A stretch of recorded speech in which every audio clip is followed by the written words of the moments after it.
Hence no unit क्या है, no delta क्या है, डेल्टा है बॉन्ड एनर्जी ऐसे कह सकते of En is equal to angstrom के यूनिट में इसको रखना है, किस यूनिट में, एंगस्ट्रॉम, याद रखना y इक्वल टू mx के फॉर्म में आता है तो directly proportional to electronegativity. Directly अगर पॉजिटिव चार्ज बढ़ता है, पॉजिटिव चार्ज आने से इलेक्ट्रोनेगेटिविटी डिक्रीज करेगा, डेल्टा प्लस 3.5 इसकी बॉन्ड स्ट्रेंथ क्या हो जाएगी, थोड़ी सी कम हो जाएगी in comparison to. Hello dear student, क्या हालचाल, आई होप आप सब बहुत बेहतर होंगे। बच्चों, हम लोग classification of elements and periodicity in properties के अंतर्गत टोटल 7 लेक्चर को कंप्लीट कर चुके हैं। लास्ट लेक्चर पे मैंने आपको पढ़ा दिया था इलेक्ट्रॉन अफिनिटी के बारे में। आई होप आपने लेक्चर को देख रखा होगा। जो बच्चे नहीं देखे हैं उनसे मेरा रिक्वेस्ट है कि सबसे पहले आप लास्ट लेक्चर को देखें, उसके बाद ही आज के लेक्चर की तरफ आ सकते हैं। बच्चों, आज हम लोग डिस्कस करेंगे इलेक्ट्रोनेगेटिविटी के बारे में। एक बहुत ज्यादा इंपॉर्टेंट टॉपिक है, इसकी तमाम चीज के बारे में हम लोग जानकारी इकट्ठा करेंगे, फिर वो चाहे फैक्टर अफेक्टिंग हो, चाहे वो ट्रेंड्स की बात करें, चाहे उसकी एप्लीकेशंस की बात करें। चलो बिना देर किए हुए लेक्चर की शुरुआत करते हैं। और सबसे पहले इलेक्ट्रोनेगेटिविटी को शुरू करने से भी पहले एक बच्चे का डाउट था जो लास्ट लेक्चर पर कमेंट सेक्शन में पूछा गया था। क्वेश्चन यही था कि इलेक्ट्रॉन अफिनिटी में एनर्जी कैसे रिलीज होगी, इसके बारे में थोड़ा जानकारी और दीजिएगा सर। तो चलो मैं उसको एक्सप्लेन करता हूं।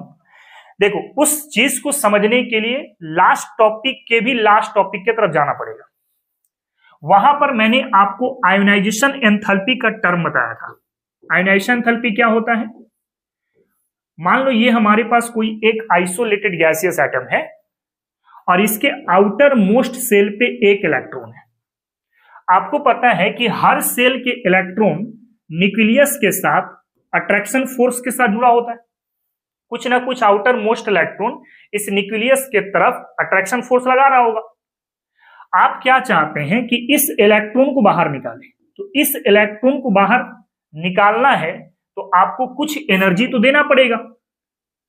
ये एनर्जी हम क्यों दे रहे हैं, ताकि न्यूक्लियस और आउटर मोस्ट इलेक्ट्रॉन के बीच लगने वाला फोर्स ऑफ अट्रैक्शन टूट जाए, क्योंकि जैसे ही ये वाला फोर्स टूटेगा ये इलेक्ट्रॉन बाहर निकल जाएगा। तो आउटर मोस्ट इलेक्ट्रॉन को आइसोलेटेड गैसियस एटम से बाहर निकालने वाली जो एनर्जी होती है, उसी एनर्जी को आप क्या नाम देते थे, आयोनाइजेशन एंथैल्पी या आयोनाइजेशन एनर्जी। तो ये एनर्जी क्या है, रिक्वायर्ड एनर्जी है।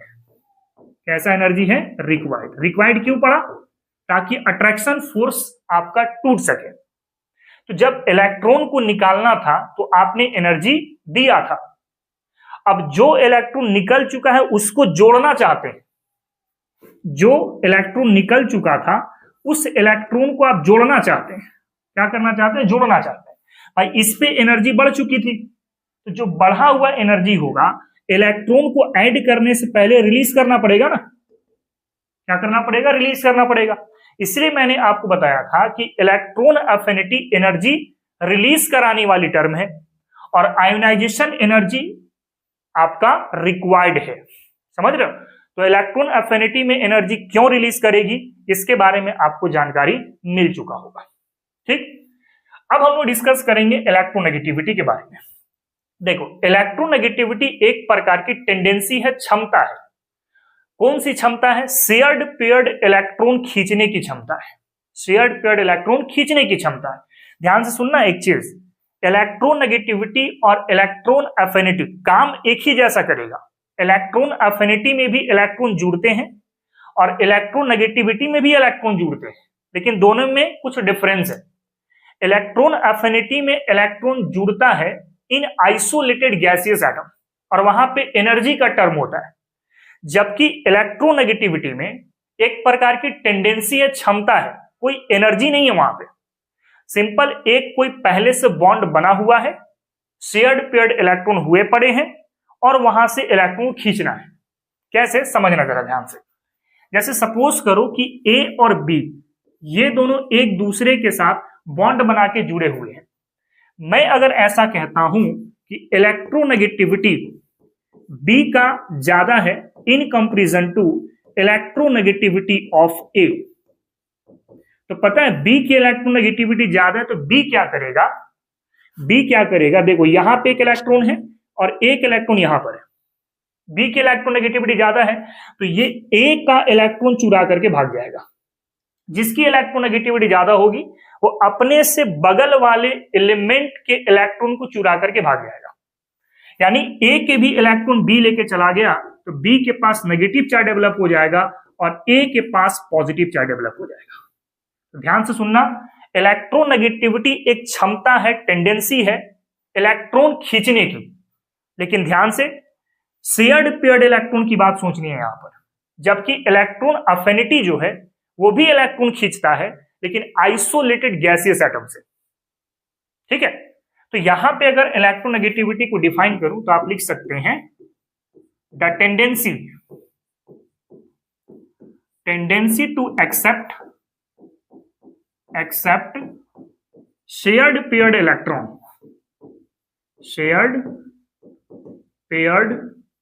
इलेक्ट्रॉन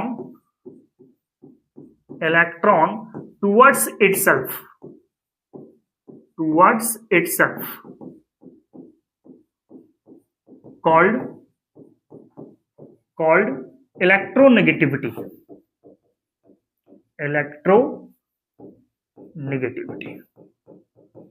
ठीक है, जैसे यहां पर देख चुके हैं आप, बी की इलेक्ट्रोनेगेटिविटी ज्यादा थी तो बी इलेक्ट्रॉन खींच लिया, लेकिन अगर वहीं पर मैं कह दूं इलेक्ट्रोनेगेटिविटी ए का ज्यादा है in comparison to electronegativity of B, इस बार क्या करेगा कि ए बी के इलेक्ट्रॉन खींच के भाग जाएगा।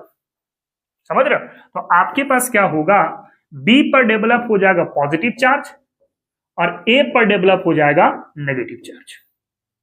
तो ये एक प्रकार की टेंडेंसी है। ठीक, यहां पे एक पॉइंट में मेंशन करूं, ये एक टेंडेंसी है, कोई एनर्जी नहीं है, है ना। तो यहां पे एक पॉइंट में लिख रहा हूं, इट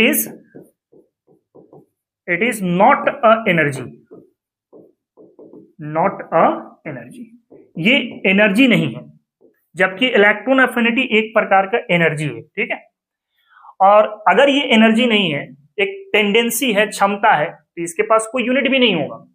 एनर्जी की यूनिट होती है, टेंडेंसी की यूनिट कहां होती है ना। तो हम लोग कह सकते हैं it is a relative properties hence no unit, इसके पास कोई यूनिट नहीं होगा। अगर मैं बात करूं इलेक्ट्रॉन अफिनिटी से, तो इलेक्ट्रॉन अफिनिटी और इलेक्ट्रॉन नेगेटिविटी दोनों के पास काम एक ही है, इलेक्ट्रॉन खींचने की, इलेक्ट्रॉन एक्सेप्ट करने की, लेकिन दोनों में थोड़ा सा डिफरेंस है। इलेक्ट्रॉन अफिनिटी एनर्जी का टर्म है, यूनिट होगी, लेकिन इलेक्ट्रोनेगेटिविटी टेंडेंसी है, यूनिट नहीं होगी। ठीक है, यहां पे एक पॉइंट मैं लिख देता हूं, both electron affinity, E A बोले तो electron affinity, and E N that is electronegativity accept electron,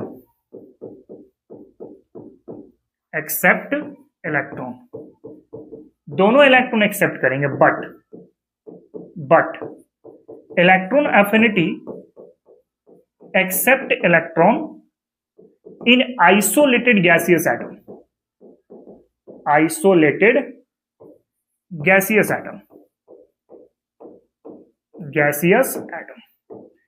and electronegativity accept electron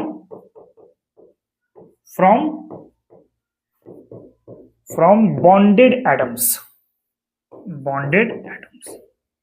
ठीक है, तो ये कुछ डिफरेंस है इलेक्ट्रोनेगेटिविटी और इलेक्ट्रॉन अफिनिटी का।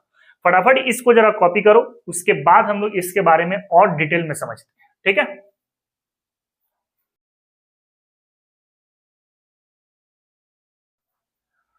चलो बच्चों आगे बढ़ते हैं। तो नेक्स्ट हम लोग को डिस्कस करना है different scale for calculation of electronegativity. देखो, इलेक्ट्रोनेगेटिविटी को कैलकुलेट करने के लिए अलग अलग स्केल दिया गया है, जैसे पॉलिंग स्केल हो गया, मोलिकिन स्केल हो गया, है ना। तो डिफरेंट डिफरेंट स्केल है, हम लोग सारे स्केल को कवर करेंगे। सबसे पहले डिस्कस करेंगे हम लोग पॉलिंग स्केल। पॉलिंग स्केल के माध्यम से इलेक्ट्रोनेगेटिविटी कैसे कैलकुलेट किया जाएगा। सबसे पहले और इंपॉर्टेंट पॉइंट को ध्यान में रखना कि पॉलिंग स्केल के माध्यम से इलेक्ट्रोनेगेटिविटी अगर निकालना चाहते हैं तो आपको बॉन्ड एनर्जी को रिलेट करना पड़ेगा, मतलब बॉन्ड एनर्जी के कॉन्सेप्ट को माइंड में रखना पड़ेगा आपको। अब सवाल यह आता है कि बॉन्ड एनर्जी क्या होता है। देखो, किसी भी बॉन्ड को आप बनाना चाहते हैं तो बॉन्ड को बनाने के लिए आपको कुछ एनर्जी रिलीज करानी पड़ेगी। जैसे अभी जस्ट मैंने बताया था, इलेक्ट्रॉन एफिनिटी में इलेक्ट्रॉन ऐड होता है तो न्यूक्लियस और इलेक्ट्रॉन के बीच अट्रैक्शन दिखाने के लिए एनर्जी वहां से रिलीज कराई थी। और जो बॉन्ड बन चुका है उस बॉन्ड को तोड़ना है तो तोड़ने के लिए आप एनर्जी दोगे, तभी जाकर के वो बॉन्ड टूटेगा, और इस एनर्जी को कहते हैं बॉन्ड डिसोसिएशन एनर्जी। मैं पॉइंट लिखवा दूंगा आपको, ठीक है। फिलहाल हम लोग समझते हैं इसको, पॉलिंग स्केल। एक मैं कंसीडर करता हूं XA। XA क्या है? This is the electronegativity of atom A। एक कंसीडर करता हूं XB। This is a electronegativity of atom B। और एक कंसीडर करते हैं डेल्टा। डेल्टा क्या है? This is a ionic resonance energy. Ionic resonance energy, इसको भी हम लोग समझेंगे कि आयोनिक रेजोनेंस एनर्जी क्या होता है। दिस इज अ IRE, ठीक है। तो according to this XA minus XB directly proportional to under root delta, ये एक रिलेशन दिया जाता है पॉलिंग के द्वारा। डिटेल में हम लोग समझते हैं, ठीक है। अब यहां पे एक चीज को देखना, डेल्टा क्या है? डेल्टा क्या है? डेल्टा है bond energy of A and B bond. मान लेते हैं दो एटम है A और B, तो A और B के बीच कोई बॉन्ड बना तो वहां पे बॉन्ड एनर्जी कितना रिलीज किया, ये वो एनर्जी कंसीडर करना, minus under root bond energy of AA and bond energy of BB। यहां पर बच्चों EAA क्या है? पहले बात कर लो EAB। This is a bond energy, bond energy of AB। AB के बीच कितना बॉन्ड एनर्जी है? फिर EAA क्या है? This is a bond energy, bond energy of AA। फिर अगर बात किया जाए EBB, आप इसको क्या कह सकते हो? बॉन्ड एनर्जी ऑफ BB, ठीक है। तो ये डेल्टा में क्या यूज करना है आपको समझ में आ गया। अब इसको हम लोग और डिटेल में समझ रहे हैं, पहले आप इसको कॉपी करें, ठीक ना।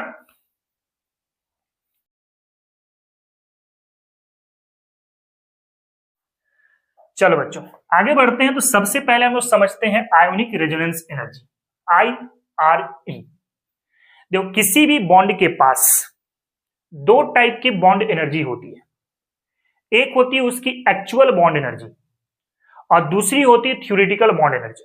एक्चुअल बॉन्ड एनर्जी क्या है? जो एक्सपेरिमेंटल है। एक्चुअल बॉन्ड एनर्जी क्या है? जो एक्सपेरिमेंटल है। और थ्योरेटिकल बॉन्ड एनर्जी क्या है?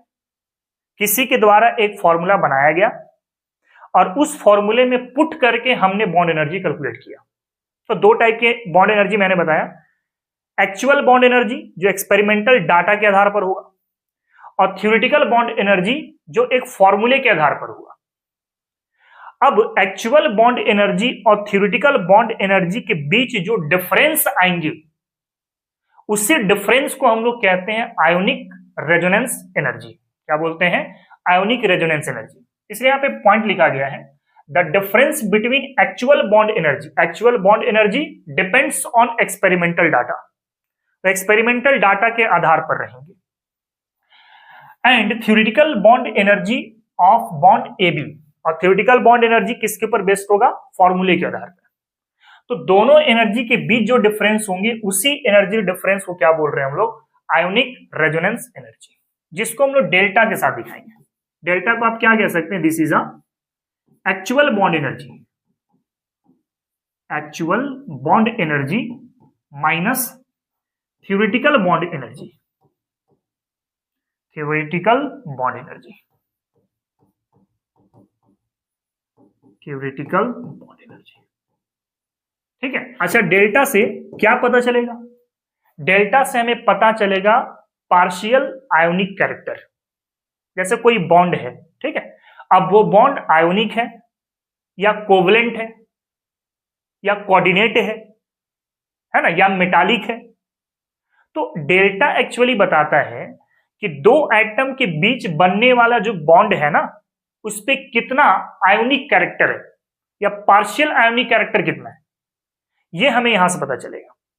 ठीक है, तो आप डेल्टा को कह सकते हो ऐसा, measure the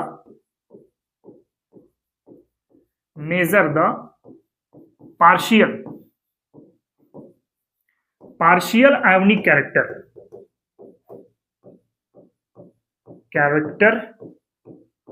of the bond, ठीक है। अब यहां पे कुछ पॉइंट लिखा गया है जिसका मैंने जिक्र अभी थोड़ी देर पहले किया था कि polling scale is based on bond energy. किसके ऊपर बेस्ड होगा बच्चों? बॉन्ड एनर्जी के ऊपर बेस्ड होगा। अब बॉन्ड एनर्जी बात अगर किया जाए तो बॉन्ड एनर्जी क्या है? अगर आप किसी बॉन्ड को बनाते हैं उस दौरान कितना एनर्जी रिलीज करता है, उसी एनर्जी को बॉन्ड एनर्जी बोला जाता है। तो लिखे हैं when bond is formed then energy release that is BE is equal to negative.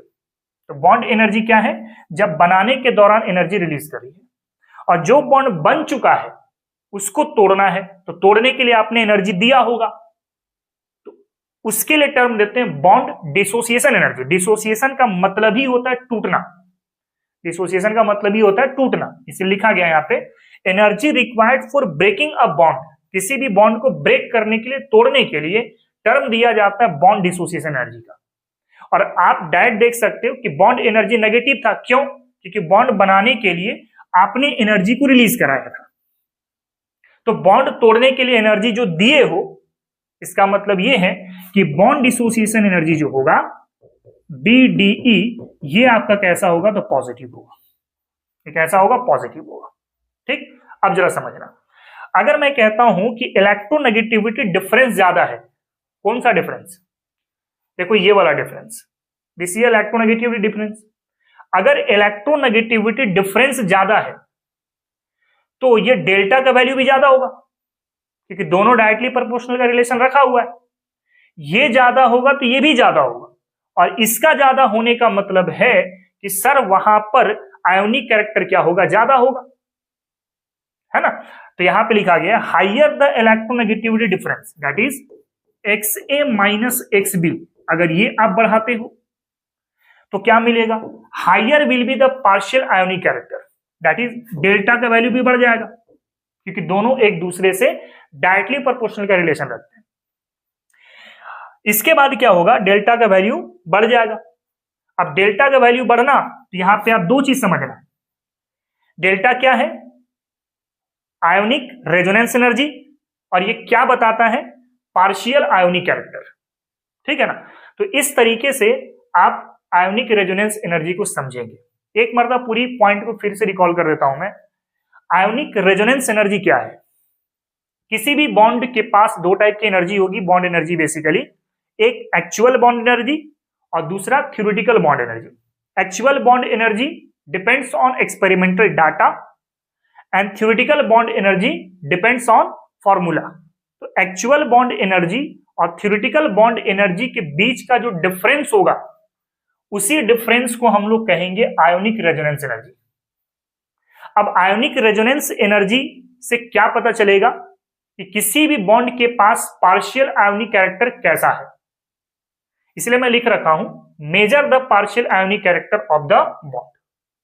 ठीक है, और बॉन्ड एनर्जी नेगेटिव होगा, बॉन्ड डिसोसिएशन एनर्जी पॉजिटिव होगा, इलेक्ट्रोनेगेटिविटी डिफरेंस बढ़ता है तो डेल्टा बढ़ेगा। किस रिलेशन के अकॉर्डिंग बच्चों? इस रिलेशन के अकॉर्डिंग। डेल्टा अगर बढ़ेगा दैट मींस आयोनिक कैरेक्टर क्या होंगे? ज्यादा होंगे। समझ सकते हैं? फटाफट इसको जरा कॉपी करो, उसके बाद हम लोग आगे मूव करते हैं।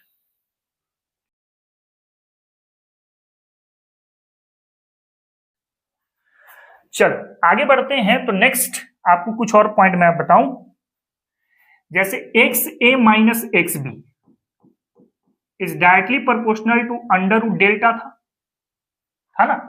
अब इस प्रोपोर्शनलिटी को हटाने के लिए एक कांस्टेंट लेकर के आते हैं, और वो जो कांस्टेंट की वैल्यू होगी वो डिपेंड करेगा यूनिट के ऊपर। अगर मान लो यूनिट आप सोच करके चलते हो किलो जूल पर मोल, तब यहां पे प्रोपोर्शनलिटी का वैल्यू अलग मिलेगा। और अगर आप यूनिट सोच के चलते हो किलो कैलोरी पर मोल, तब यहां पर वैल्यू कुछ और मिलेगा।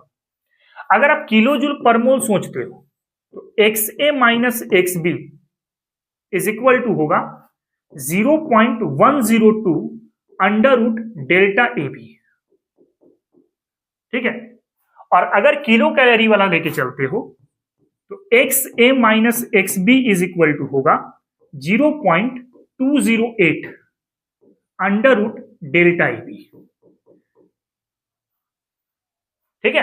तो इस तरीके से प्रोपोर्शनलिटी डिपेंड कर रहा है किसके ऊपर बच्चों, यूनिट के ऊपर। किसके ऊपर, यूनिट के ऊपर। किलो जूल पर मोल रहेगा तो 0.102 और किलो कैलोरी पर मोल रहेगा तो 0.208, ठीक है।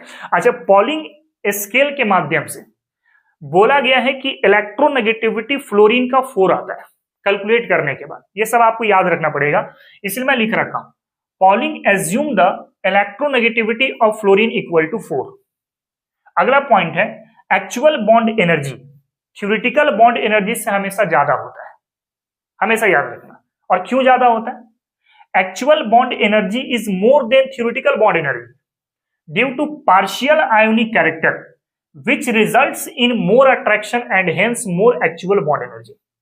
भाई जो एक्चुअल बॉन्ड एनर्जी है ना, वहां पे पार्शियल आयोनिक कैरेक्टर रहते हैं आपके। कंसीडर जैसे कोई बॉन्ड अगर है तो वहां पर एक ही फेनोमेना नहीं होती है। ऐसे मिसाल के तौर पे आपने सुना होगा कि कोई बॉन्ड या तो प्रॉपर आयोनिक होगा या वो बॉन्ड प्रॉपर कोवलेंट होगा। तो कुछ बॉन्ड ऐसे भी होंगे जो पार्शियली आयोनिक होंगे और पार्शियली कोवलेंट भी होंगे। समझ रहे बात को ना? तो एक्चुअली जो एक्चुअल बॉन्ड एनर्जी है उसमें पार्शियल आयोनिक कैरेक्टर पहले से होता है, लेकिन थ्योरेटिकल वाले में पार्शियल आयोनिक कैरेक्टर कंसीडर नहीं करते हैं। समझ रहे हो? इसलिए एक्चुअल बॉन्ड एनर्जी थ्योरेटिकल से क्या होती है, ज्यादा होती है। सिंपल एक पॉइंट है, माइंड में रख लेना। Actual bond energy is more than theoretical bond energy due to partial ionic character which results in more attraction and hence more actual bond energy. ये वाला पॉइंट आप याद रखना और ये वाला पॉइंट को भी आप याद रखना, ठीक है। बस इतनी सी बात है आपका पॉलिंग स्केल के अंदर में। इसके बाद बच्चों डिस्कस करेंगे मुलिकन-ज़ैफी स्केल या मुलिकन स्केल। मुलिकन स्केल के माध्यम से इलेक्ट्रोनेगेटिविटी हम लोग पता करते हैं average value of electron affinity and ionization enthalpy. अगर मैं स्टेटमेंट लिखूं according to Mulliken the electronegativity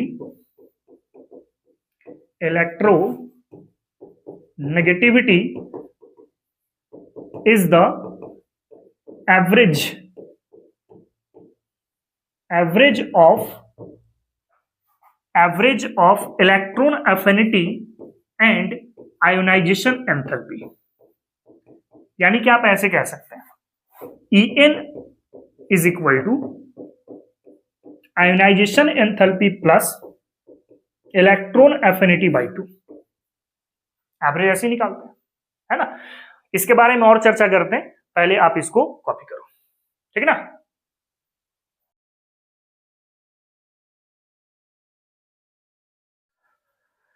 चलो बच्चों आगे बढ़ते हैं।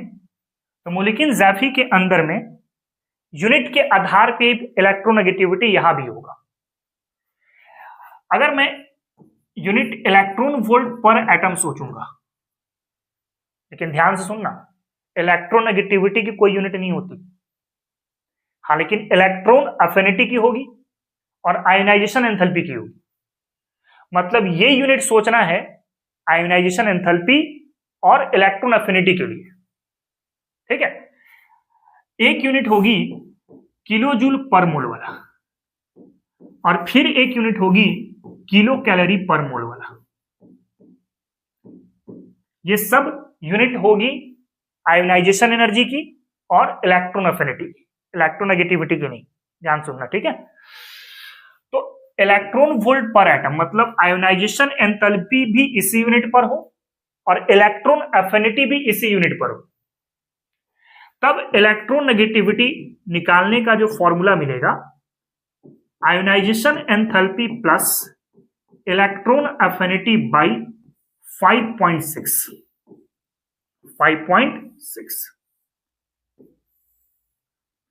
यहां पे ध्यान देना, जो आयोनाइजेशन एंथैल्पी है इसके यूनिट क्या रहेगी, इलेक्ट्रॉन वोल्ट पर एटम, और इलेक्ट्रॉन एफिनिटी है इसकी यूनिट भी क्या रहेगी, इलेक्ट्रॉन वोल्ट पर एटम।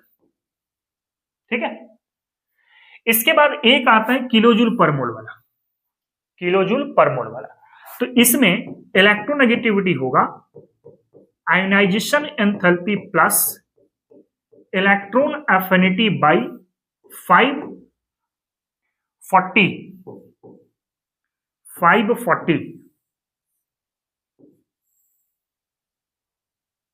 यहां पर आयोनाइजेशन एनर्जी की यूनिट होगी किलोजूल पर मोल और इलेक्ट्रॉन एफिनिटी की यूनिट होगी किलोजूल पर मोल। ये सब स्केल है। ठीक है, स्केल है सिंपल। ठीक है, डायरेक्ट हम लोग निकाल लेंगे, ट्रेंड पता कर लेंगे, घबराना नहीं है आपको। स्केल है, छोटी छोटी चीजें हैं, आप जान लो बेहतर होगा। इसके बाद एक किलो कैलोरी पर मोल के माध्यम से भी आप देख सकते हैं इलेक्ट्रोनेगेटिविटी अगर इस यूनिट पर सोचे तो ionisation enthalpy plus electron affinity by 129।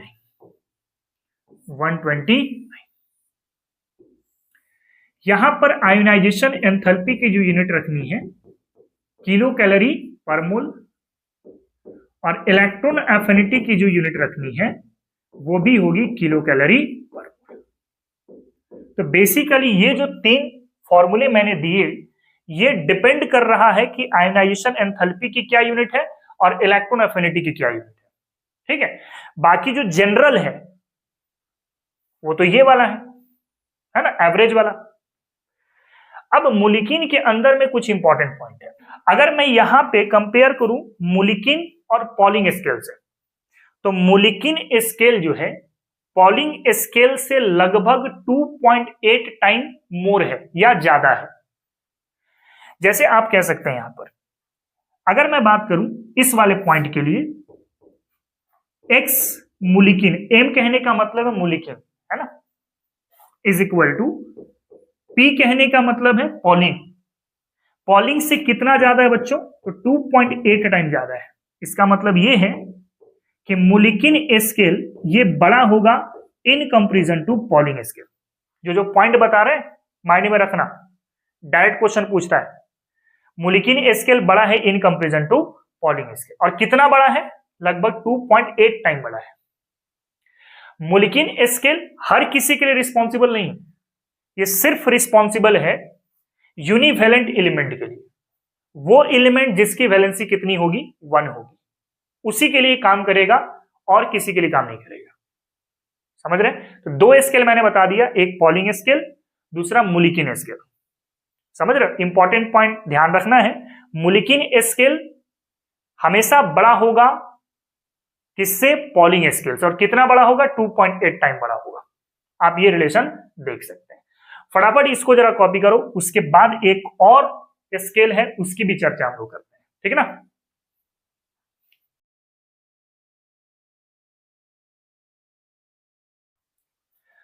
चलो आगे बढ़ते हैं। तो नेक्स्ट हम लोग को डिस्कस करना है ऑर्डेड-रोचाव स्केल। ये स्केल बेसिकली डिपेंड करता है इफेक्टिव न्यूक्लियर चार्ज के ऊपर। आपको मैं बता रखा हूं इफेक्टिव न्यूक्लियर चार्ज, जो बच्चे लेक्चर 1 और 2 इस चैप्टर का नहीं देखे हैं उनसे रिक्वेस्ट है कि आप लेक्चर 1 और 2 को देखो, वहां पे डिटेल में मैंने इफेक्टिव न्यूक्लियर चार्ज को पढ़ाया हुआ है।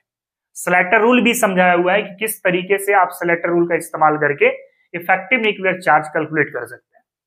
ठीक है, तो फिलहाल ऑलरेड रोचाव स्केल डिपेंड करता है इफेक्टिव न्यूक्लियर चार्ज के ऊपर। एक रिलेशन मिलता है यहां पर, electronegativity is equal to 0.359 Z effective divide by R covalent, covalent radius सोचना है, ठीक है, का होल स्क्वायर। मैं बता रखा हूं कोवलेंट रेडियस, रेडियस वाले टॉपिक पर। यहां पर Z इफेक्टिव, ये क्या है बच्चों, this is the effective nuclear charge, effective nuclear charge. ठीक है, सेकेंड है R कोवलेंट। R कोवलेंट क्या है, this is a covalent radius, covalent radius.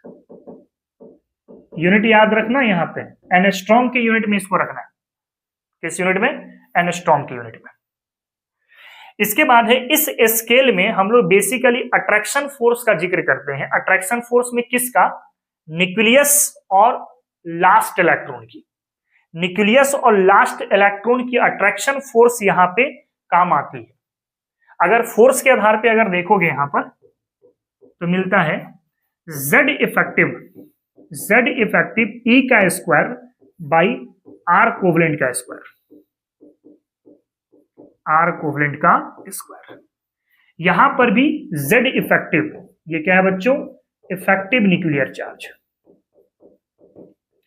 Effective nuclear charge. और E क्या है, this is a basic unit of charge, basic unit of charge. कितना होता है basic unit of charge, 1.6 into 10⁻⁻19 coulomb. और R covalent, this is a covalent radii.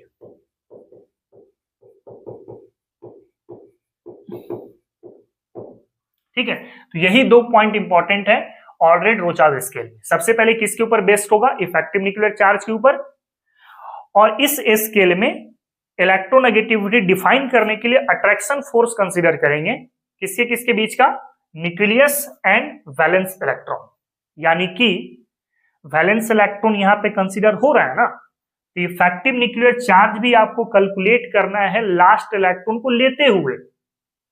यहां पे मैं लिख देता हूं नोट पॉइंट पर, effective nuclear charge, nuclear charge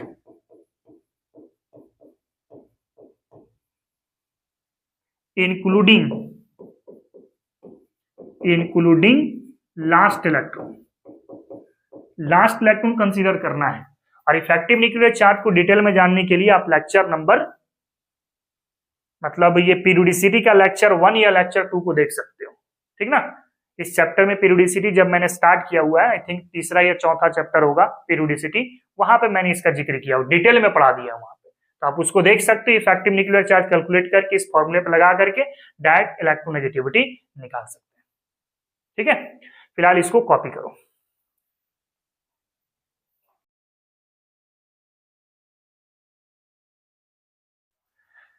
चलो बच्चों आगे बढ़ते हैं।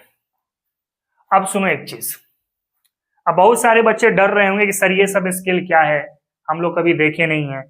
बाबू ये सब नाम याद रख लो, कुछ कुछ जो पॉइंट है उसको याद रख लो। इसके माध्यम से इलेक्ट्रोनेगेटिविटी ऐसा नहीं कि बहुत सारे एलिमेंट का कैलकुलेट कर लोगे, ऐसा नहीं।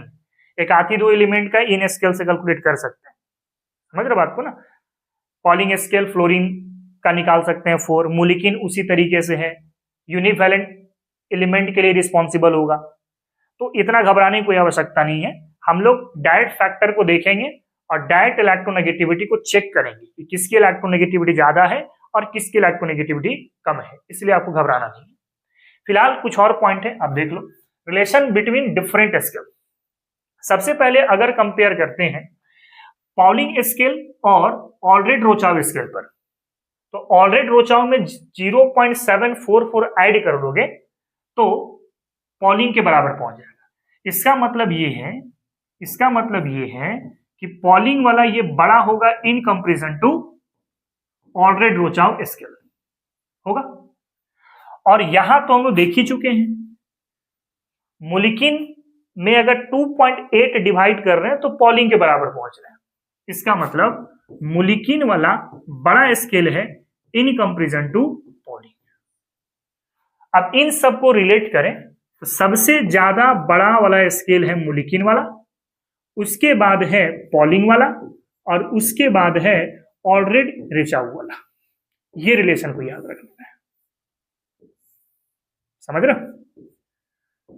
अब यहां पे कुछ ग्राफ भी आता है जो आप माइंड में रख सकते हैं, कभी कभार क्वेश्चन पूछा गया है। सबसे पहला ग्राफ लेके मैं चलता हूं,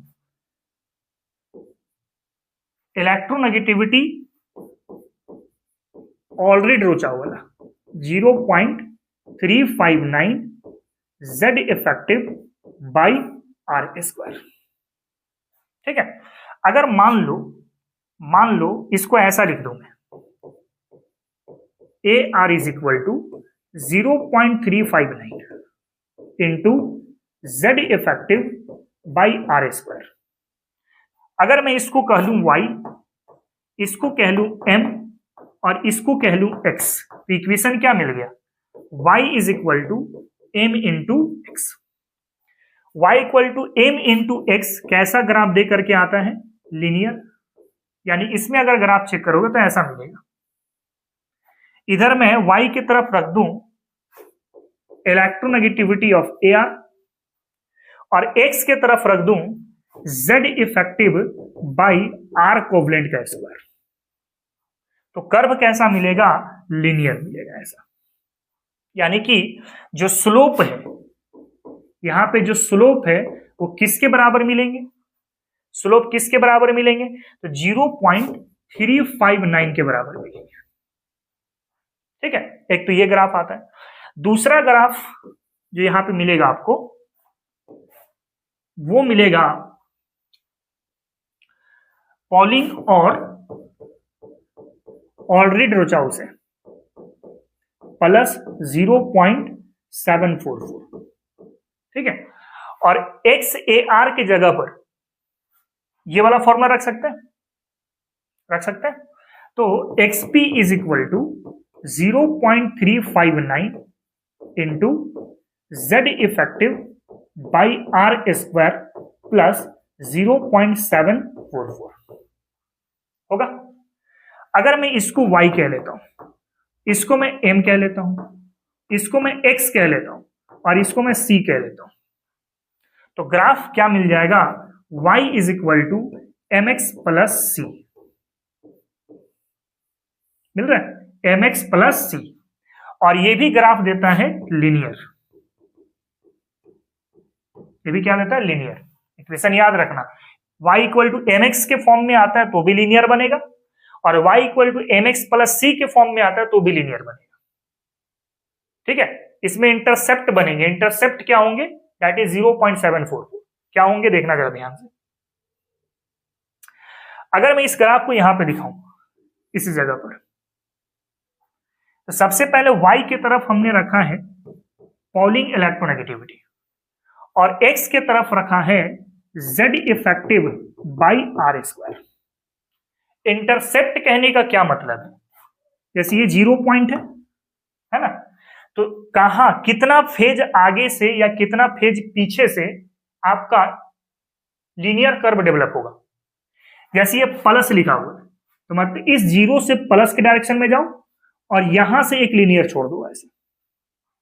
ठीक है, इसको हम लोग कहते हैं बच्चों इंटरसेप्ट। ये वाला जो पार्ट है ना, इसको इंटरसेप्ट बोलते हैं। दिस इज C और ये होगा 0.744, दिस इज इंटरसेप्ट। और स्लोप अगर पूछ दे यहां से आपसे, स्लोप पूछ दे तो स्लोप कितना होगा? This is 0.359, 0.359। तो ये दो ग्राफ बनते हैं इलेक्ट्रोनेगेटिविटी स्केल का। क्लियर ना? बस इतनी सी पॉइंट को याद रख लो। डायरेक्ट क्वेश्चन पूछता है तो ठीक है, नहीं तो और इससे ज्यादा यहां सवाल नहीं पूछेंगे आपसे। सवाल इसके बाद डेवलप होगा फैक्टर के साथ में। फटाफट इसको कॉपी करो, उसके बाद हम लोग फैक्टर अफेक्टिंग को देखते हैं। ठीक ना?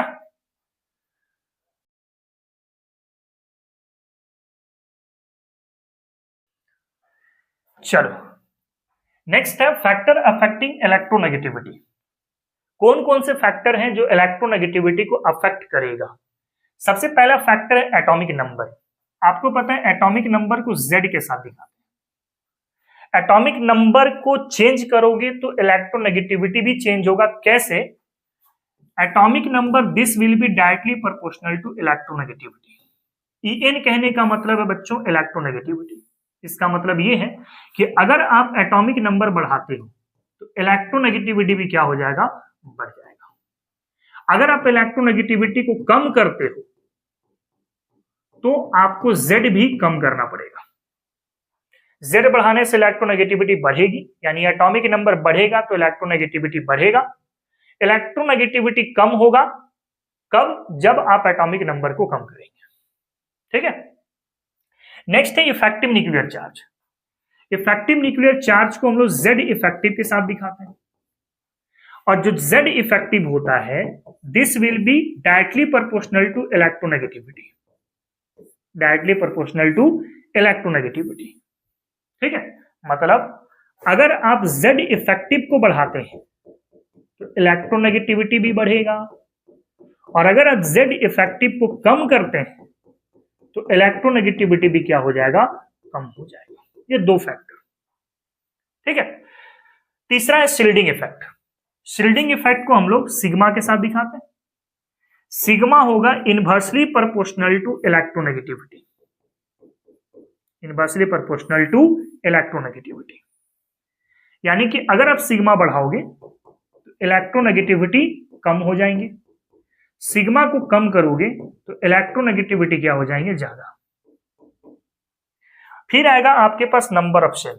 नंबर ऑफ शेल को आप N के साथ दिखाते हो, तो नंबर ऑफ शेल जो होगा इसको मैं इधर लिख देता हूं। ठीक है। नंबर ऑफ शेल वाला इस साइड में लिख देता हूं, इधर। Number of shell this will be directly proportional to नहीं बल्कि इनवर्सली प्रोपोर्शनल टू इलेक्ट्रोनेगेटिविटी। अभी फैक्टर देख लो, उसके बाद एग्जांपल की मदद से हम लोग समझ लेंगे सारी चीजों को। यानी अगर आप शेल को बढ़ाते हो, दैट इज N को बढ़ाते हो, इलेक्ट्रोनेगेटिविटी क्या हो जाएगा? कम, और N को कम करते हो तो इलेक्ट्रोनेगेटिविटी क्या हो जाएगा? और भी फैक्टर है। अभी मैंने 4 फैक्टर बता दिए।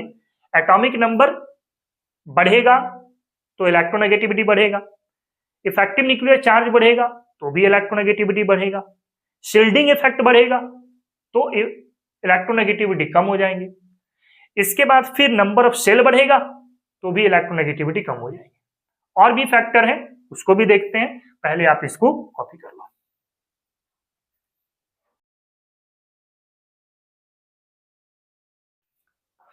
चलो आगे बढ़ते हैं। तो नेक्स्ट फैक्टर है percentage of s character in hybrid orbital.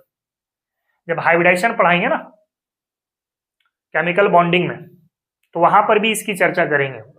अभी देख लेते हैं थोड़ा सा। Percentage of s character, percentage of s character directly proportional to होगा इलेक्ट्रोनेगेटिविटी। सिंपल सा फंडा है कि अगर परसेंटेज ऑफ एस कैरेक्टर बढ़ता है तो इलेक्ट्रोनेगेटिविटी क्या होगा? बढ़ जाएगा। परसेंटेज ऑफ एस कैरेक्टर अगर कम करते हैं तो इलेक्ट्रोनेगेटिविटी क्या हो जाएगा? कम हो जाएगा। एग्जांपल लेंगे तो मैटर अच्छे से समझ में आएगा। सपोज करते हैं यहां पर है sp3 हाइब्रिडाइजेशन, कार्बन कार्बन के बीच में सिंगल बॉन्ड अगर होता है तो sp3 हाइब्रिडाइजेशन होती है। फिर अगर मान low carbon carbon double bond है, ये है, तो ये sp2 होगा। और अगर कार्बन कार्बन ट्रिपल बॉन्ड है तो यहां पर sp हाइब्रिडाइजेशन होगा। 3 हाइब्रिडाइजेशन कंसीडर कर रहे हैं। sp3 carbon carbon single bond के लिए, sp2 carbon carbon double bond के लिए, और sp carbon carbon triple bond के लिए।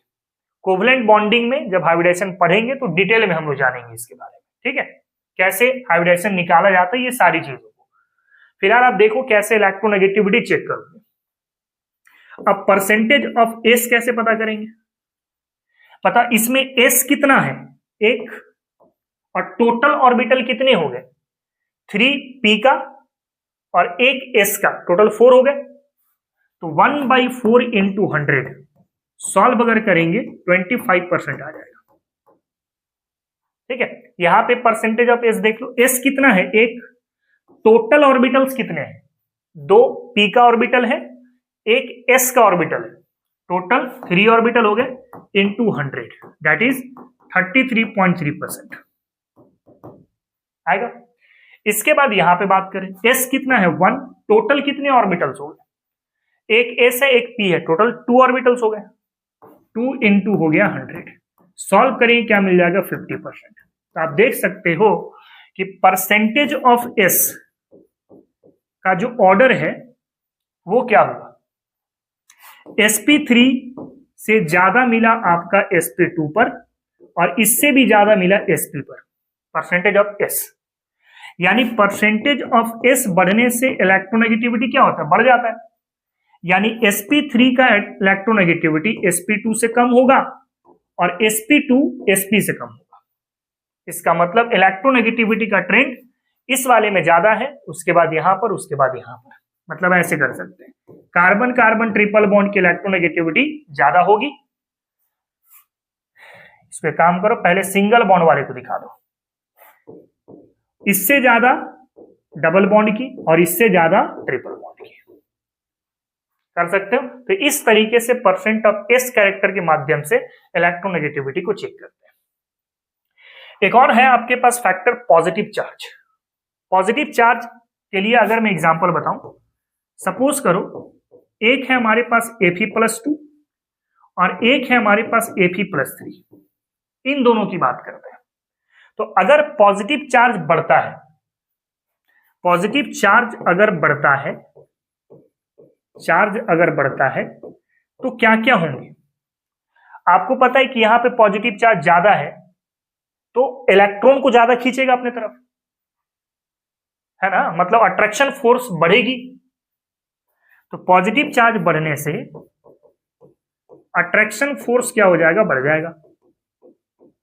और अट्रैक्शन फोर्स अगर बढ़ जाता है तो Z इफेक्टिव क्या हो जाएगा, बढ़ जाएगा। अट्रैक्शन बढ़ गया तो Z इफेक्टिव क्या हो गया, बढ़ गया। और Z इफेक्टिव अगर बढ़ जाता है तो इलेक्ट्रोनेगेटिविटी क्या हो जाएगा, बढ़ जाएगा। इलेक्ट्रोनेगेटिविटी क्या हो जाएगा, बढ़ जाएगा। इसका मतलब ये है कि Fe+2 और Fe+3 में इलेक्ट्रोनेगेटिविटी Fe+3 का ज्यादा है इन कंपेरिजन टू Fe+2। उसी तरीके से अगर मान लो एक और एग्जांपल लेते हैं हम लोग, सपोज करो एक है कॉपर प्लस और एक है कॉपर +2। अगर इन दोनों कंपेयर करें तो किसकी इलेक्ट्रोनेगेटिविटी ज्यादा होगी बच्चों, जहां पे पॉजिटिव चार्ज ज्यादा बना है, क्योंकि पॉजिटिव चार्ज बढ़ेगा तो अट्रैक्शन फोर्स बढ़ रहा होगा, अट्रैक्शन बढ़ने से Z इफेक्टिव बढ़ गया और Z इफेक्टिव बढ़ने से इलेक्ट्रोनेगेटिविटी बढ़ गई। ठीक है, यानी कॉपर+2 की इलेक्ट्रोनेगेटिविटी कॉपर प्लस से ज्यादा होगी। टोटल कितने फैक्टर हो गए, 5 और ये हो गए 6। 6 फैक्टर मैंने बता दिए हैं, 7 फैक्टर एक और है, उसको भी देखें। पहले आप इसको कॉपी कर लो।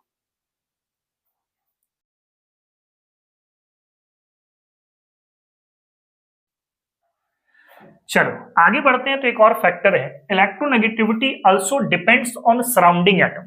सराउंडिंग एटम के ऊपर भी ये डिपेंड करेगा। एग्जांपल से समझते हैं जरा। जैसे सपोज करते हैं एक है हमारे पास CF4 और एक है हमारे पास CCl4। इन दोनों को समझते हैं, carbon fluorine fluorine, total 4 fluorine हो गए, यहां पर टोटल 4 फ्लोरीन हो गए। इसके बाद यहां पे बात करते हैं कार्बन क्लोरीन क्लोरीन क्लोरीन और क्लोरीन, ये हो गया आपके पास। अब जरा समझना, फ्लोरीन की इलेक्ट्रोनेगेटिविटी बहुत ज्यादा होती है, 4 होती है, पॉलिंग स्केल के अकॉर्डिंग आप देख चुके हैं। फ्लोरीन की इलेक्ट्रोनेगेटिविटी ज्यादा होती है, मतलब ये ज्यादा इलेक्ट्रॉन खींचेगा, यहां भी ज्यादा खींचेगा, यहां भी ज्यादा खींचेगा, यहां भी ज्यादा खींचेगा। क्लोरीन की इलेक्ट्रोनेगेटिविटी फ्लोरीन से कम होती है, तो ये कम इलेक्ट्रॉन खींचेगा अपने तरफ, ये भी कम, ये भी कम, ये भी कम। मतलब यहां पर मोर पॉजिटिव चार्ज डेवलप होगी, मोर पॉजिटिव चार्ज डेवलप होगा। मैं 4 पार्शियल दिखा दिया हूं, और यहां पे लेस पॉजिटिव चार्ज डेवलप होगा। समझे, मतलब यहाँ पे पार्शियल पॉजिटिव कैरेक्टर कार्बन पे बहुत ज्यादा मिलेगा और यहां पे बहुत कम मिलेगा। और अभी आपने जस्ट देखा है कि अगर पॉजिटिव चार्ज बढ़ती चली जाती है तो इलेक्ट्रोनेगेटिविटी भी क्या होगा, बढ़ जाता है। तो सराउंडिंग एटम के आधार पे सेंट्रल एटम की इलेक्ट्रोनेगेटिविटी पता चला है। यहां पे लिख दो electronegativity of central atom is high due to electronegativity of fluorine surrounding atom is high. ठीक है, मतलब इसकी इलेक्ट्रोनेगेटिविटी ज्यादा है इन कंपेरिजन टू दिस। तो ये कैसे पता चला, सराउंडिंग एटम के आधार पे। यहां पे एक पॉइंट लिख देते हैं, due to electronegativity of surrounding atom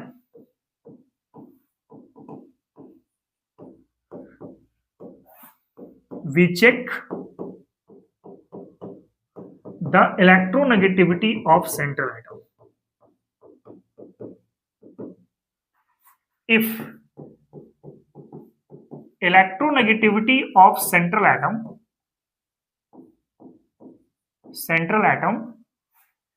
surrounding atom, electronegativity of surrounding atom high, then electronegativity of central atom also भी हाई। देख सकते हो, इलेक्ट्रोनेगेटिविटी फ्लोरीन का ज्यादा मिला था तो सेंट्रल एटम की इलेक्ट्रोनेगेटिविटी भी ज्यादा मिली। फिर अगर मान लेते हैं यहां से, if electronegativity of central atom, अरे सराउंडिंग एटम, एसए बोले तो सराउंडिंग एटम, ये अगर कम है then electronegativity of central atom ये क्या होगा, कम होगा। आप देख सकते हैं यहां से। ठीक है, तो इस तरीके से ये वाला फैक्टर भी कंप्लीट हुआ। फटाक से इसको जरा कॉपी करो, फिर हम लोग आगे मूव करते हैं।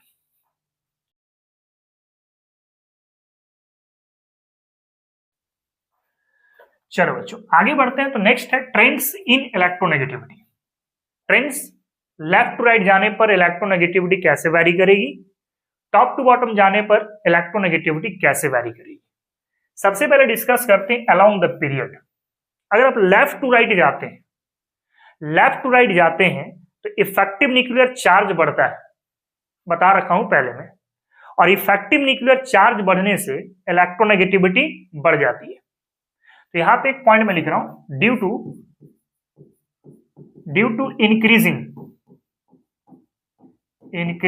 The Z effective on moving left to right,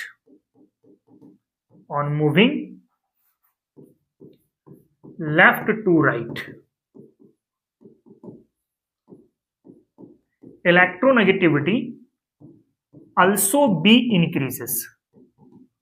ये फैक्टर हम लोग देख चुके हैं। अगर इसको एग्जाम्पल से समझते हैं तो एग्जाम्पल के लिए मैं कंसीडर करूं कार्बन, नाइट्रोजन, ऑक्सीजन और फ्लोरीन। एक्चुअली आप लेफ्ट टू राइट मूव कर रहे हैं, और लेफ्ट टू राइट अगर मूव करोगे तो Z इफेक्टिव क्या होता है, बढ़ता है, और Z इफेक्टिव अगर बढ़ते हैं तो साइज क्या हो जाता है, डिक्रीज, है ना, और इलेक्ट्रोनेगेटिविटी क्या हो जाएगा, इंक्रीज। ये सब पढ़ा चुके हैं हम लोग, है ना। साइज वाले में भी रिलेट कर दिया था Z इफेक्टिव से, और Z इफेक्टिव को इलेक्ट्रोनेगेटिविटी से भी आज रिलेट कर चुके हैं।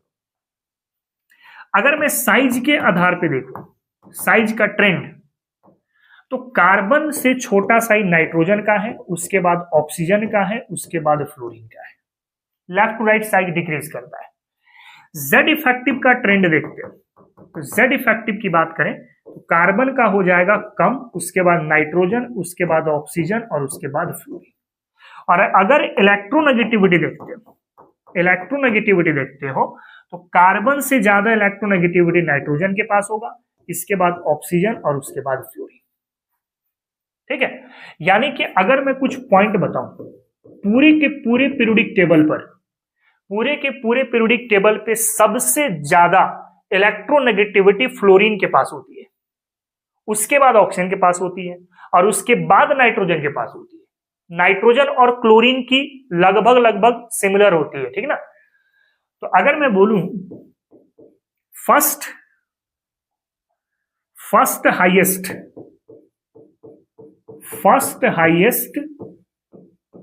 इलेक्ट्रोनेगेटिव एलिमेंट, तो वो कौन होगा बच्चों? फ्लोरीन होगा। कौन होगा? फ्लोरीन। फिर अगर मान लो सवाल पूछ दिया जाए सेकेंड लार्जेस्ट या सेकेंड हाईएस्ट कर दो, सेकेंड हाईएस्ट इलेक्ट्रोनेगेटिव एलिमेंट्स, तो ये कौन होगा? ऑक्सीजन। और अगर मैं थर्ड हाईएस्ट पूछ दूं, third highest electronegative element,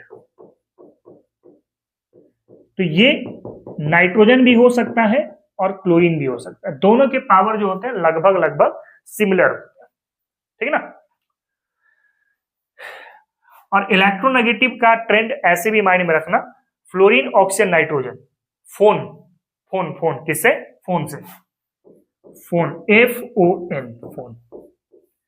first electronegativity fluorine की सबसे हाई, उसके बाद ऑक्सीजन की हो गई सेकंड नंबर पे, और नाइट्रोजन की हो गई थर्ड नंबर पे। फोन से याद रखना, डायरेक्ट याद हो जाएगा, ठीक है ना। इसके बाद बात करते हैं डाउन द ग्रुप। देखो जब आप डाउन द ग्रुप आते हो, टॉप टू बॉटम आते हो, तो टॉप टू बॉटम आते हैं तो नंबर ऑफ सेल बढ़ता है, और नंबर ऑफ सेल बढ़ने से इलेक्ट्रोनेगेटिविटी क्या हो जाती है? कम हो जाती है। हम लोग फैक्टर में देख चुके हैं। तो यहां पे एक पॉइंट लिख सकते हैं, due to increasing the number of shell on moving down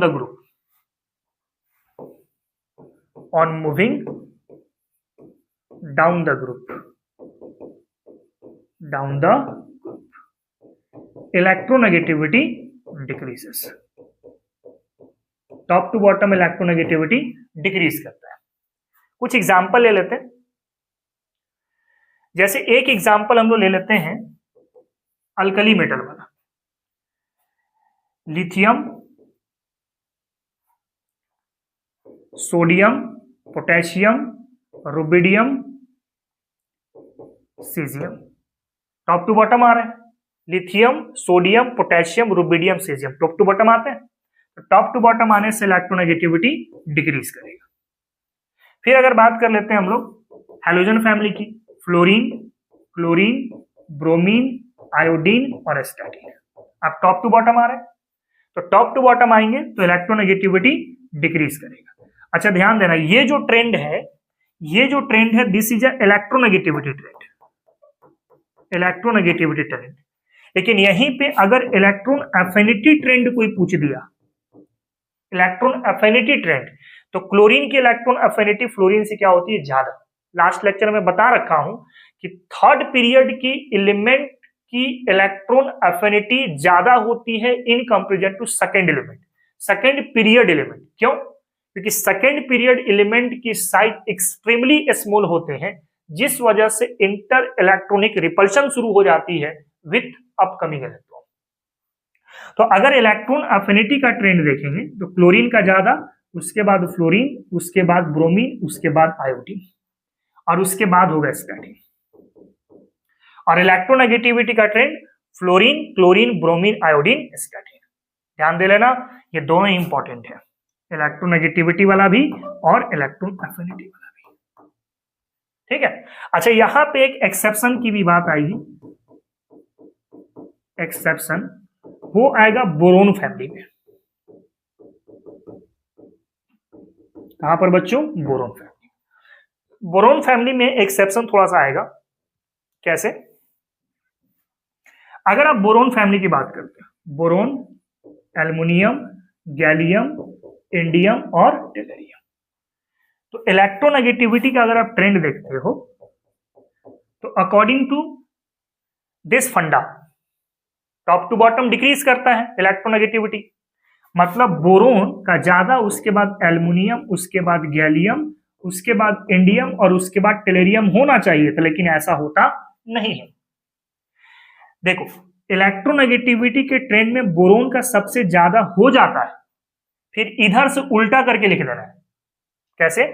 इसको उठा के इधर रख दो, टेलेरियम, इसके बाद इंडियम, इसके बाद गैलियम और उसके बाद एल्युमिनियम। बस इसको याद रख लेना थोड़ा सा, ठीक है। थोड़ा सा यहाँ पे एक्सेप्शन का पॉइंट है, लैंथेनाइड कॉन्ट्रैक्शन, एक्टिनाइड कॉन्ट्रैक्शन और डी ब्लॉक कॉन्ट्रैक्शन की वजह से प्रॉब्लम्स आते हैं, ठीक है ना। तो इसको माइंड में रखना जरा, क्लियर। करना कुछ नहीं है, बोरोन याद रखना, बाकी पीछे से पलट के लिख देना, टेलेरियम, इंडियम, गैलियम और एल्युमिनियम। कर सकते हैं? चलिए इसको फटाफट कॉपी करें, उसके बाद फिर हम लोग आगे मूव करेंगे, ठीक है ना।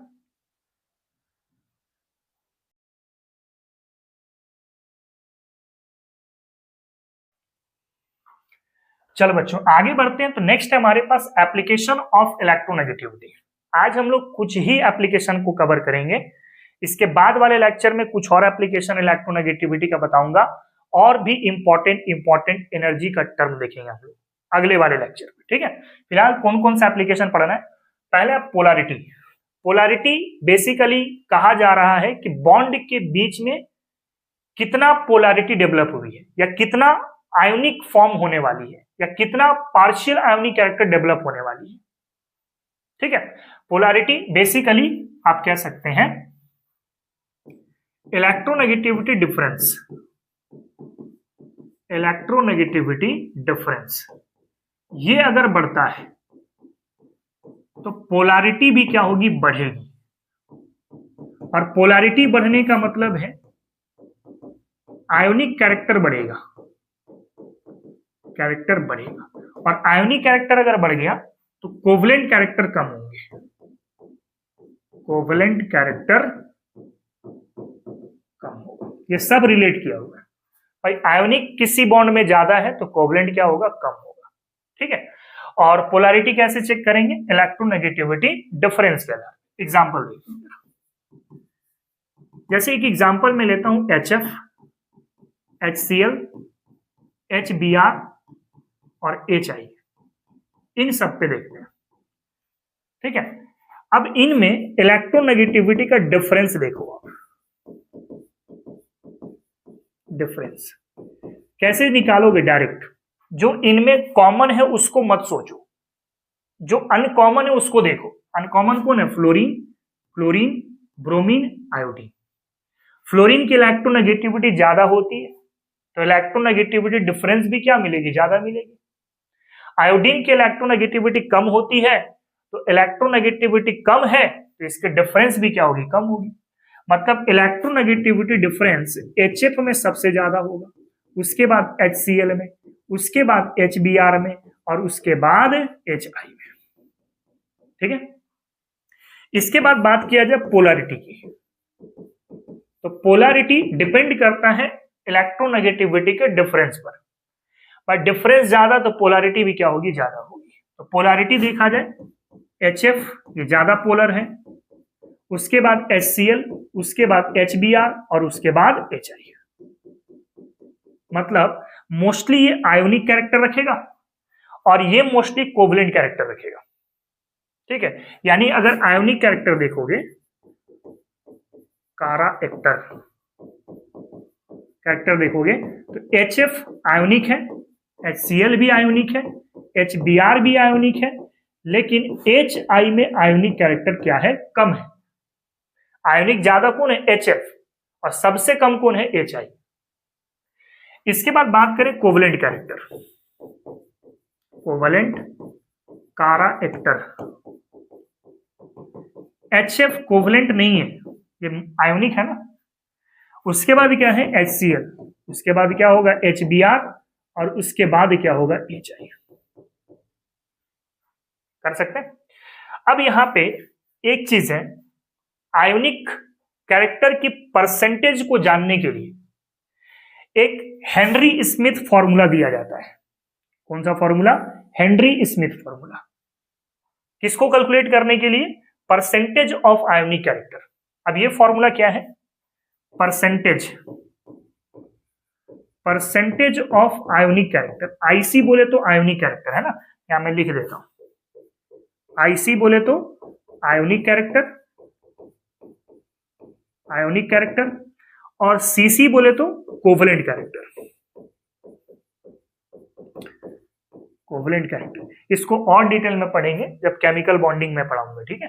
फिलहाल आप समझो परसेंटेज ऑफ आयोनिक कैरेक्टर कैसे पता करेंगे, by the help of Henry Smith formula. ये होता है 16 डेल्टा प्लस 3.5 डेल्टा स्क्वायर। अच्छा, डेल्टा क्या है यहां पर, डेल्टा है इलेक्ट्रोनेगेटिविटी डिफरेंस, डेल्टा है इलेक्ट्रोनेगेटिविटी डिफरेंस, ठीक है। तो पहली एप्लीकेशन हो गई पोलैरिटी, अभी खत्म नहीं हुई है, पहले इसको कॉपी करो, इसके कुछ न्यूमेरिकल्स करते हैं, ठीक ना।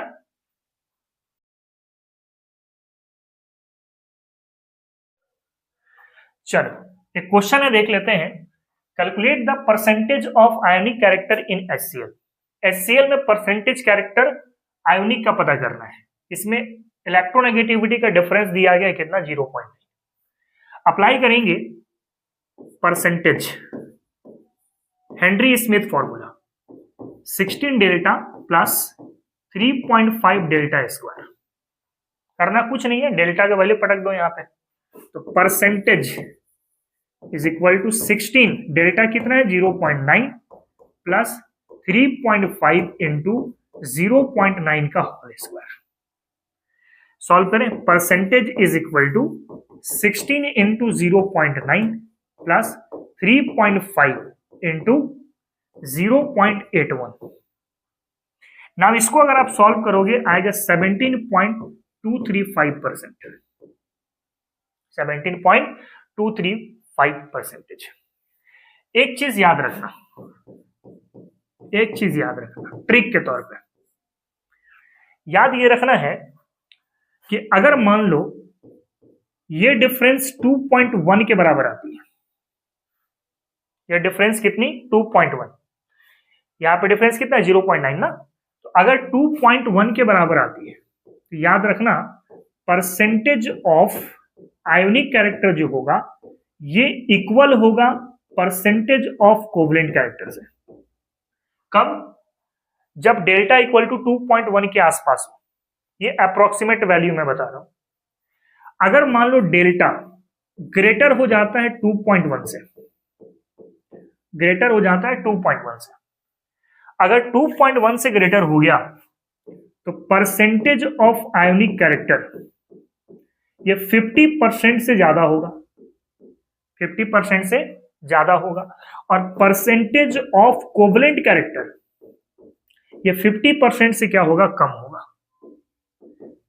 कब, जब डेल्टा की वैल्यू 2.1 से ज्यादा हो, और अगर डेल्टा की वैल्यू लेस हो 2.1 से, अब रिलेट कर सकते हैं, परसेंटेज ऑफ आयोनिक कैरेक्टर जो होगा ये 50% से कम होगा, ठीक है, और परसेंटेज ऑफ कोवलेंट कैरेक्टर जो होगा ये 50% से क्या मिलेगा, ज्यादा। तो ये कुछ ट्रिक है जो माइंड में रख सकते हैं आप चेक करने के लिए।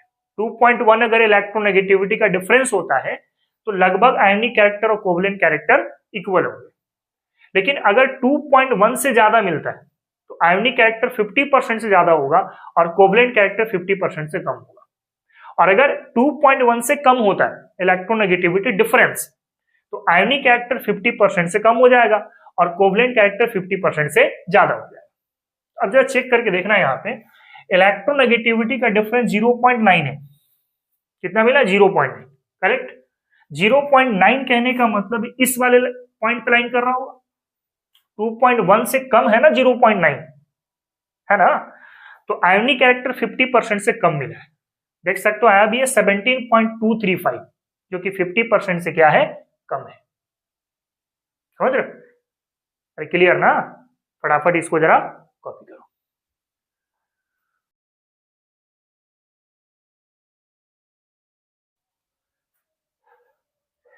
चल आगे बढ़ते हैं, तो इसके बाद हम लोग बात करेंगे polar and non polar molecule. ये पोलैरिटी के अंदर में ही है।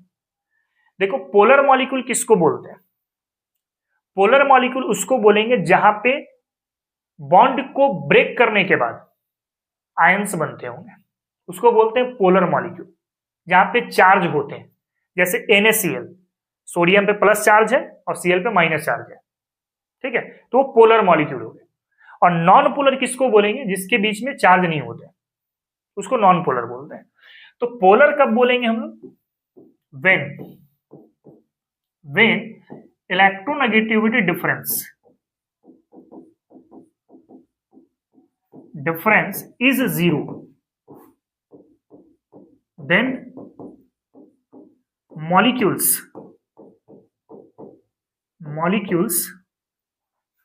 should be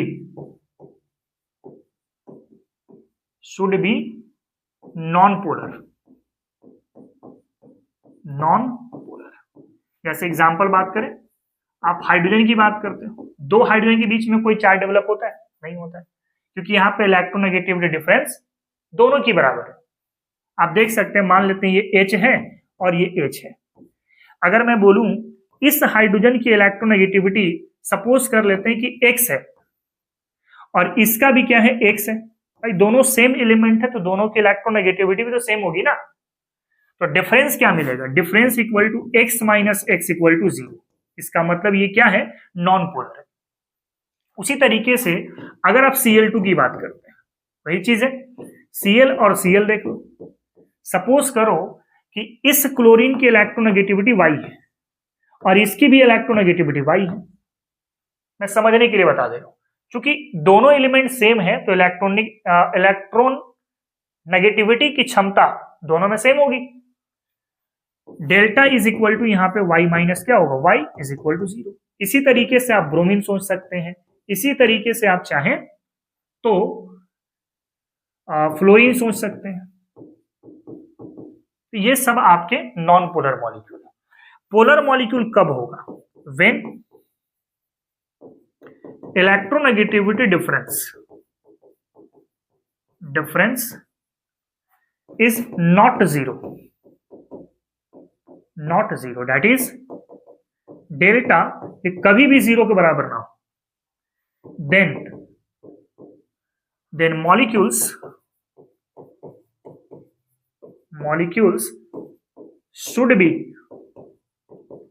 should be polar.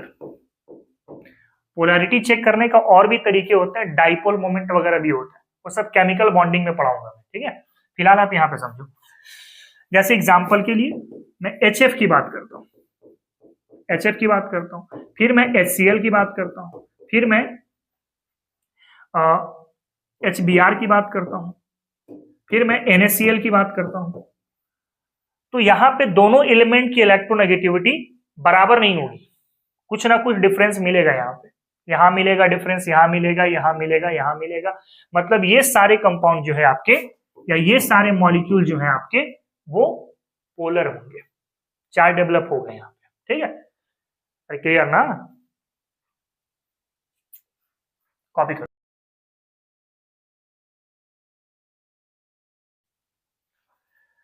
चलो आगे बढ़ते हैं। एक क्वेश्चन है, find the order of polarity. देखो पोलैरिटी यहां पे चेक करना है NH, PH, ASH और SBH में, याद रखना होगा थोड़ा सा। यहां पे अगर मैं बात करता हूं पोलैरिटी की, तो नाइट्रोजन की इलेक्ट्रोनेगेटिविटी ज्यादा, ये बात तो सबको पता है, ठीक है, in comparison to phosphorus, arsenic और एंटीमनी। तो आपको NH की पोलैरिटी ज्यादा मिलनी चाहिए, उसके बाद PH, उसके बाद ASH और उसके बाद SBH। बट ऐसा होता नहीं है। होता कैसा है? NH का ज्यादा होता है, सही है, इसके बाद होता है SBH का, उसके बाद होता है ASH का और उसके बाद होता है PH का, पलट जाता है। PH जो है ना, मोस्टली PH इस वाले केस में डेल्टा का वैल्यू 0 मिल जाता है, 0 मिल जाता है। ये बेसिकली नॉन पोलर हो जाता है। ये छोटा सा एक पॉइंट है जो याद रखना थोड़ा, कभी कभी यहाँ पे डायरेक्ट क्वेश्चन दाग देगा आपसे, ठीक है ना। फटाक से इसको कॉपी करो, उसके बाद हम लोग आज की क्लास के लास्ट टॉपिक को कवर करेंगे, ठीक ना।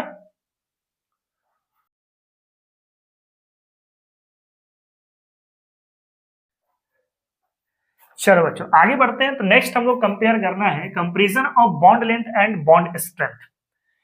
एप्लीकेशन नंबर 2 है, ये भी डिपेंड करेगा इलेक्ट्रोनेगेटिविटी डिफरेंस के ऊपर। बात कर लिया जाए इलेक्ट्रोनेगेटिविटी डिफरेंस, इलेक्ट्रोनेगेटिविटी डिफरेंस अगर ये बढ़ता है तो आयोनिक कैरेक्टर बढ़ेगा। ये तो अभी हम लोग जस्ट देख भी चुके हैं, आयोनिक कैरेक्टर बढ़ेगा। ठीक है, अब आयोनिक कैरेक्टर जो होंगे ना तो बेसिकली डेवलप होंगे आयोनिक बॉन्ड पर, और आयोनिक बॉन्ड बहुत मजबूत बॉन्ड होता है, बहुत मजबूत बॉन्ड होता है। इतना मजबूत है कि भाई आसानी से नहीं टूटता वो, मतलब उसकी स्ट्रेंथ काफी ज्यादा रहेगी, बॉन्ड स्ट्रेंथ क्या रहेगा यहां पर, ज्यादा रहेगा। ठीक ना, और जिसकी बॉन्ड स्ट्रेंथ ज्यादा है उसकी बॉन्ड लेंथ कम हो जाएगी, बॉन्ड लेंथ क्या हो जाएगी, कम हो जाएगी। आप ऐसे समझना, मान लो कि ए और एक बी है, ए जो है एक बॉय है और बी एक गर्ल है। क्लियर? अगर मैं ऐसा बोलूं ए और बी के बीच में डिस्टेंस काफी कम है, लेस डिस्टेंस, तो इन दोनों के बीच काफी अच्छी स्ट्रेंथ बनेगी, मजबूत बॉन्ड बनेगा वहां पे। नेगेटिव ना सोचे, पॉजिटिव सोचे, कॉन्सेप्ट अच्छे से समझ में आ जाएगा, माइंड में बहुत अच्छे से बैठ जाएगा। तो ए और बी के बीच में अगर डिफरेंस कम है या डिस्टेंस जो है वो कम है तो इंटरेक्शन फोर्स क्या होगा, ज्यादा होगा, और इंटरेक्शन फोर्स अगर ज्यादा हो गया दैट मींस स्ट्रेंथ क्या हो जाएगी, ज्यादा।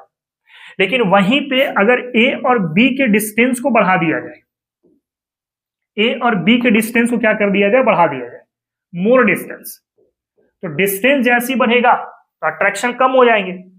भाई ए मान लो इंडिया में है और बी है साउथ अफ्रीका में, डिस्टेंस काफी बढ़ गया, तो डिस्टेंस बढ़ गया तो इंटरेक्शन फोर्स कम हो गई ना, इंटरेक्शन अगर कम हो गया तो स्ट्रेंथ कम हो जाएगा।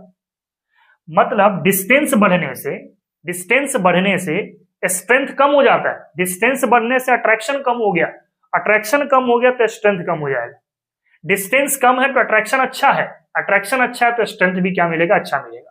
तो यहां से भी आप देख सकते हैं कि छोटा बॉन्ड है, ये बड़ा बॉन्ड है, तो छोटा बॉन्ड बहुत मजबूत होता है और बड़ा बॉन्ड बहुत कमजोर होता है। एक छोटा सा और एग्जांपल ले लेता हूं, जैसे अगर मान लो कि एक छोटा सा डंटा है, डंटा जानते हो ना, एक छोटा सा डंटा है और एक बड़ा सा डंटा है, समझने के लिए, ये छोटा डंटा ये बड़ा डंटा है, तो छोटा डंटा जो होता है ना उसको तोड़ने के लिए काफी एनर्जी देना पड़ता है, मतलब उसकी स्ट्रेंथ ज्यादा है, जबकि बड़ा डंटा है तो तुरंत वो क्या है, टूट जाता है, स्ट्रेंथ क्या है, कम है।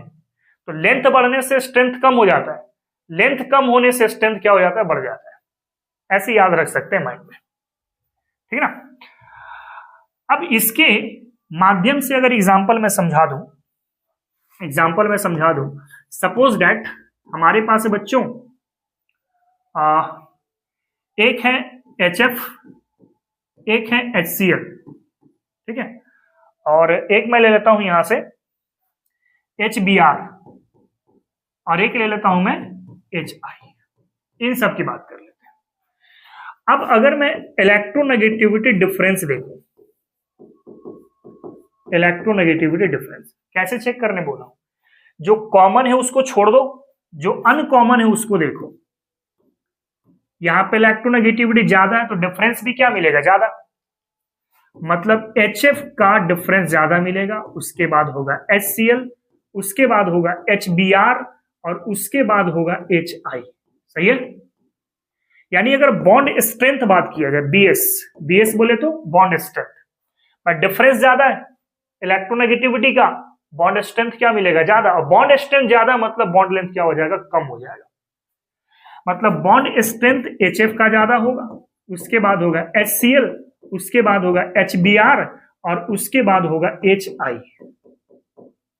वहीं पे अगर मैं बॉन्ड लेंथ बताऊं तो बॉन्ड लेंथ बॉन्ड स्ट्रेंथ का उल्टा, जो स्ट्रेंथ ज्यादा रखा है वो लेंथ कम रखेगा, और जो स्ट्रेंथ कम रखा है वो लेंथ क्या रखेगा, ज्यादा रखेगा।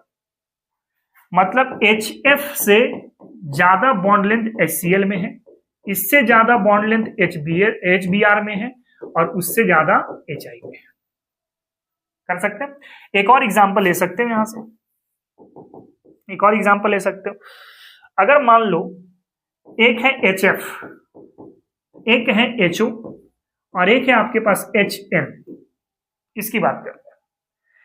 यहां पे अगर मैं आपसे पूछूं इलेक्ट्रोनेगेटिविटी का डिफरेंस पूछूं, तो फ्लोरीन, ऑक्सीजन और नाइट्रोजन, इलेक्ट्रोनेगेटिविटी फ्लोरीन की ज्यादा है तो डिफरेंस यहां ज्यादा मिलेगी, मतलब HF में डिफरेंस ज्यादा होगा, उसके बाद HO में और उसके बाद HN में। अब डिफरेंस ज्यादा है, दैट मीन्स बॉन्ड स्ट्रेंथ भी क्या मिलेगा, ज्यादा, यानी HF का स्ट्रेंथ ज्यादा होगा, उसके बाद HO और उसके बाद HN, सही है। और अगर बॉन्ड लेंथ बोल दिया जाए तो HF से बड़ा बॉन्ड लेंथ HO में होगा और इससे बड़ा बॉन्ड लेंथ HN में होगा। लेकिन एक नोट पॉइंट जरा ध्यान देना, नोट पॉइंट एक ध्यान देना, अगर मान लो मैं 2 फ्लोरीन लेता हूं, 2 क्लोरीन लेता हूं, 2 ब्रोमीन लेता हूं और 2 आयोडीन लेता हूं, 2 आयोडीन लेता हूं, अब यहां पे मैं बॉन्ड लेंथ और बॉन्ड स्ट्रेंथ को कंपेयर करूं, तो बॉन्ड स्ट्रेंथ पता है यहां पे ऑर्डर क्या देता है, Cl2 का ज्यादा, उसके बाद Br2 और उसके बाद F2 और उसके बाद I2। क्यों ऐसा, रीजन देखना, ये फ्लोरीन ले लेता हूं मैं यहां पे और यहां पे ले लेता हूं मैं क्लोरीन। फ्लोरीन सेकेंड पीरियड का एलिमेंट है और क्लोरीन थर्ड पीरियड का एलिमेंट है, तो थर्ड पीरियड है मतलब सेल ज्यादा हो गया, यहाँ पे 1 2 और एक हो गया 3 सेल हो गया, यहां पर भी 3 सेल होगा, ठीक है, और यहां पर 2 सेल है, यहां पर भी 2 सेल है, ठीक है। तो ये डिस्टेंस कम है, डिस्टेंस कम है, तो फ्लोरीन के पास जो लोन पेयर इलेक्ट्रॉन है ना बच्चों, इनके बीच में रिपल्सन स्टार्ट हो जाएगी, रिपल्शन स्टार्ट हो जाएगी, repulsion due to small size, ठीक है। इस वजह से इसकी बॉन्ड स्ट्रेंथ क्या हो जाएगी, थोड़ी सी कम हो जाएगी इन कंपेरिजन टू क्लोरीन, समझ रहे हो, due to inter electronic repulsion. इस रिपल्शन को नाम क्या दे रहे हैं, inter electronic repulsion, inter electronic repulsion, ठीक है। इसको फटाफट कॉपी करें आप।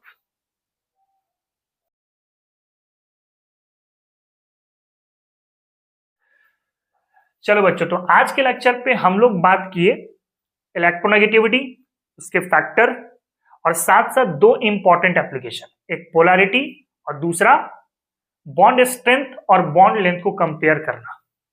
अभी और भी एप्लीकेशंस होंगे जिसकी चर्चा हम लोग नेक्स्ट लेक्चर पे करेंगे। फिलहाल आप इसको फटाफट कॉपी कर लो, कवर कर लो अच्छे से, फिर हम लोग मिलते हैं नेक्स्ट लेक्चर पर एक नए जोश के साथ, नए उमंग के साथ। आज के लिए इतना ही। जय हिंद, जय भारत और जय विज्ञान। बच्चों, अगर आपको लेक्चर पसंद आया है तो मेरे इस लेक्चर को लाइक करें, चैनल को सब्सक्राइब करें और इसे अपने फ्रेंड तक तो जरूर शेयर करें ताकि उन्हें भी इसका फायदा मिल सके। मिलते हैं फिर हम लोग नेक्स्ट लेक्चर पर। Thank you very much.